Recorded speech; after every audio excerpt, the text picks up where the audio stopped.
The process to upgrade the 10 polytechnics into technical universities will begin in September next year. They must prove they have the qualified staff, infrastructure and curricular different from the traditional universities. Long overdue is how educationists have described the new development.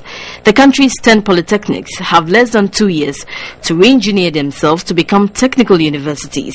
These include upgrading existing infrastructure, raising staff qualifications to university levels, and must also have strong collaboration with industry for practical hands-on training for students. The Conference of Rectors of Polytechnics does not see these as much of a big problem. We have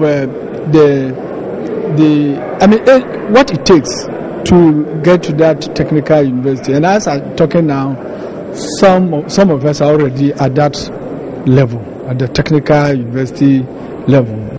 The Technical Committee on the Convention is emphatic. Polytechnics must still remain strategic institutions to train highly skilled human resource to drive economic growth, like the universities of applied science in Germany. We do not want to have a situation where we set deadlines which cannot be met. After September 2016, everything will depend on the polytechnics. If you satisfy the requirements, the following day you can become. At the governmental level, the Technical Committee is asking for an increment on what is spent on a polytechnic student, which is almost 3,000 cedis per year. The issue of funding is a key challenge. You heard me mention 9,000 Ghana cedis.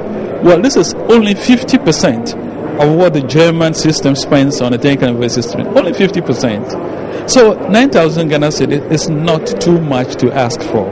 That is why we must go slowly. That is why we must have a phased program where the few polytechnics that become technical universities can benefit from adequate funding. And then their products can then show that this is what you get from a good technical university. Directors foresee the difficulties with implementing this recommendation when already polytechnics received only 46% of their budget request last year. The Polytechnics Act needs to be reviewed and a new law enacted to back the technical universities. President Mahama, who first announced the upgrading of polytechnics into universities in 2013 in a statement at a meeting in Accra to discuss the Technical Committee's report, pledged government's commitment to see to a successful transition.